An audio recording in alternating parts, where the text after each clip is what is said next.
இப்போ நாங்கள் எங்களோட பிள்ளைகளை எங்களோட பரம்பரையை செல்வ பரம்பரையாக ஆக்க விரும்புகிறோம். அதுக்கு ஒரே ஒரு வழி என்ன தெரியுமா? அல்லாஹ் சோதிச்சான், 2 பேர் சரி, ஒரு ஆள் வெற்றி. பார்க்கிறோம் எத்தனையோ குடும்பங்களை பார்க்க நடு ரோட்டில் நிற்குது, கண்ணுக்கு முன்னுக்கு பார்த்துட்டு இருக்கிறோம். எத்தனை பேர கதை சொல்லணும்? ஸ்ரீலங்காட கதை சொல்லணுமா, இந்தியாட கதை சொல்லணுமா, கனடாவுடைய கதை சொல்லணுமா, யூகேட கதை சொல்லணுமா?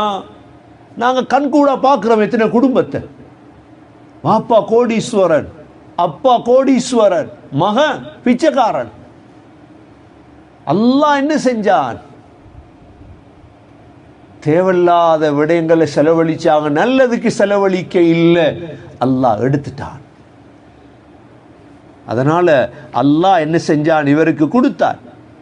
وَكَانَ لَهُ ثَمَرٌ فَقَالَ لِصَاحِبِهِ وَهُوَ يُحَاوِرُهُ.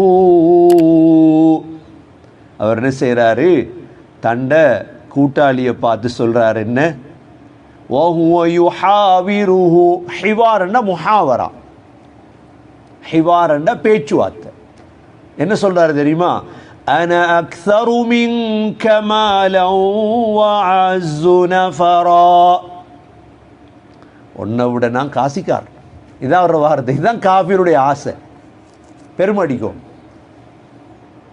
أنا أكثر منك مالا, உன்னோட நான் காசிக்கார். وأعز نفرا, நான் கண்ணியவான், பெருமடிக்கார். ஹசரத் அலி ரதியல்லாஹு பரம்பரையில் வந்தவர் தான் ஜைனுல் ஆபிதீன், ஹசரத் ஹுசைன் ரதியல்லாஹு மகன், மதீனாவுடைய பெரும் கோடீஸ்வரர்கள். ஜைனுல் ஆபிதீன் ரஹிமஹுல்லா இவர சதக்காவெல்லாம் இரவு நேரத்தில் எப்படி வச்சிருந்தாங்க? சதக்கா செய்கிற டைம் எது? எல்லாம் தூங்கினது போகிறோம். இந்த இவருக்கு இமாம் ஜைனுல் ஆபிதீனுடைய சதக்காவை ஒத்தரும் தெரியா. எப்படி தெரிய வந்துச்சுண்டா, இமாம் ஜைனுல் ஆபிதீன் மௌத்தானது புறம் தெரிய வந்துச்சு. ஆனால் மதீனாவில் ஃபேமஸ் இவர் கஞ்சன் உண்டு, கொடுக்குறல்ல, யாருக்கு கேட்டு போனால் கொடுக்குறல்ல. இவர் மௌத்தானத்துக்கு போகிறோம், இவரை குளிப்பாட்டுறாங்க ஜைனுல் ஆபிதீன். முதுகெல்லாம் காயம், இவர் குளிப்பாட்ட கொண்டு. மௌத்தானண்டு இரவு மதீனாவில் 100 குடும்பம் பசியில். இவர வேலை என்னண்டா, நாங்கள் இரவு எழுப்பி தாஜ்யத்து மட்டும்தான் நாங்கள் எழும்புற. இவர் நேர காலத்தோட இரவுல எழும்பி என்ன செய்யற? பார்சல் பெக் பண்ற. ஒவ்வொரு நாள் நோம்புக்கு மட்டும் இல்லை, பார்சல் அல்லாஹ் கொடுத்துருந்தான் தானே.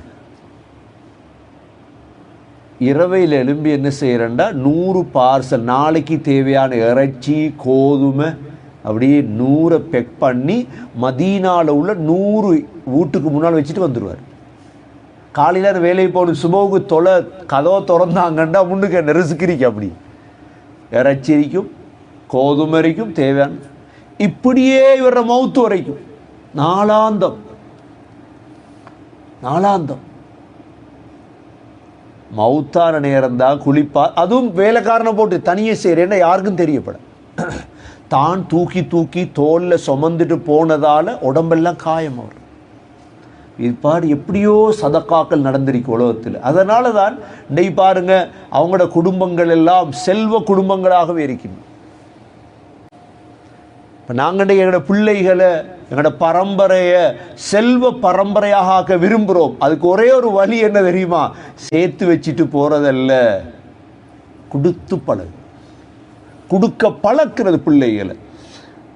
என்ன நடக்குதுண்டா, وَدَخَلَ جَنَّتَهُ وَهُوَ ظَالِمٌ لِنَفْسِهِ قَالَ مَا أَظُنُّ أَن تَبِيدَ هَذِهِ أَبَدًا. இவர் என்ன செய்கிறார்? தோட்டத்துக்கு போகிறார் ஒரு நாள். அல்லாஹ் சொல்கிறான், وَهُوَ ظَالِمٌ لِنَفْسِهِ, தனக்குத்தான் அநியாயம் செய்தவராக. ஏமாத்தம், நான் செல்வந்தன ஏமாத்தத்தில் குஃபுர், காஃபிர் அவர். وَهُوَ ظَالِمٌ لِنَفْسِهِ, போய் என்ன செய்கிறாரு? சொல்கிறாரு, قال ما أظن أن تبيد هذه أبدا. சொல்றார், நான் நினைக்கல எந்த தோட்டமெல்லாம் அழியும் என்று ஒரு நாளும், எந்த சொத்தெல்லாம் ஒரு நாளும் அழியும்னு நினைக்கல நான். ரெண்டாவது சொல்றாரு, وَمَا أَظُنُّ السَّاعَةَ قَائِمَةً. கூட்டாளியை பார்த்து, கூட்டாளி நீ சொல்ற மாதிரி இந்த கியாமத்தெல்லாம் நடக்கும்னு நான் நினைக்கல. காசி கூடினா வார பிரச்சனை இதுதான். அவனுக்கு ஒன்று பயான் கேட்கிறேன், நீ காசி கூட கூட பெருமை வந்துடும், சரியான வழிகாட்டல் என்ன வந்துடும், அது பிறகு பயான் எல்லாம் சரி வராது. பயான், அந்த குர்ஆன், இஸ்லாம், அதெல்லாம் சொன்னாரு. وَمَا أَظُنُّ السَّاعَةَ قَائِمَةً. கியாமத்துடைய நாள் வரும்னு நான் நினைக்கல. சரி, நீ சொல்ற மாதிரி கியாமத்தொண்டு இருந்தா, وَلَئِن رُّدِدتُّ إِلَى رَبِّي لَأَجِدَنَّ خَيْرًا مِنْهَا مُنْقَلَبًا. சொன்னாரு, அப்படித்தான் இருந்தாலும் ரப்புக்கிட்ட போனால் ஒன்றை விட அல்லாஹ் நல்லது தருவான்டார். அதுவும் பெருமை, காசிட பெருமையோட தொண்டை விட்டது. சூரா சாஃபா ஃபுஸ்ஸிலத்தில் அல்லாஹ் சொல்கிறான், காஃபிர்கள் அப்படித்தான். وَلَئِن رُّجِعْتُ إِلَى رَبِّي إِنَّ لِي عِندَهُ لَلْحُسْنَى. இப்படி ரெண்டு பேருக்கு சம்பாஷணை போகுது.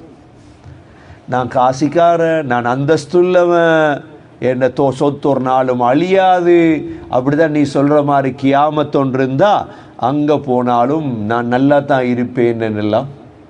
அந்த நேரம் அந்த முஸ்லிமான மூமினான மனிதர் இவர் அல்லாஹும் பக்கம் அழைக்கிறார். உன்னுடைய செல்வத்தை வச்சு பெருமைப்படாத, செல்வம் உண்டு அல்ல என்று அல்லாஹும் பக்கம் அழைக்கிறார். இன்ஷா அல்லாஹ் அடுத்த வாரம் அதை தொடருவோம். எல்லாம் வல்ல அல்லாஹ் சுப்ஹானஹு வ தஆலா எங்களுக்கு தந்திருக்கக்கூடிய நிஅமத்துகளுக்கு நாங்கள் நன்றி செலுத்தி, அல்லாஹ் எங்களுக்கு தந்திருக்கக்கூடிய செல்வத்துக்கு நாங்கள் ஜகாத், சதகா, ஹதியா, சதகா ஜாரியாக்கள், வக்ஃபுகள், நல்லமல்கள் செய்து செல்வத்தை வைத்து பெருமை அடிக்காத மூமின்களாக வாழ நம் அனைவர்களுக்கும் தௌஃபீக் செய்வானாக. இன்றைக்கு ஓதின ஆயத்தில் ஓதிப்பார். அஊது பில்லாஹி மினஷ் ஷைத்தானிர் ரஜீம். بسم الله الرحمن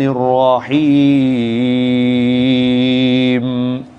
واضرب لهم مثل الرجلين جعلنا لأحدهما جنتين من أعناب وحففناهما بنخل وجعلنا بينهما زرعا كلتا الجنتين آتت أكلها ولم تظلم منه شيئا وفجرنا خلالهما نهرا وكان له ثمر فقال لصاحبه وهو يحاوره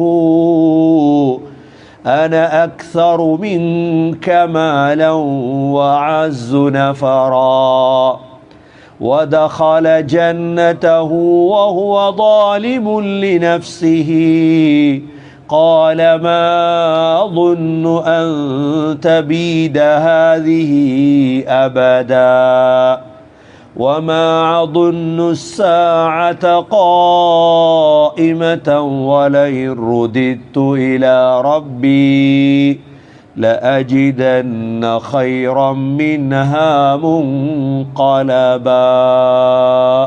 اللهم إنا نسألك رضاك والجنة ونعوذ بك من سخطك والنار. سبحانك اللهم وبحمدك نشهد أن لا إله إلا أنت نستغفرك ونتوب إليك. سبحان ربك رب العزة عما يصفون وسلام على المرسلين والحمد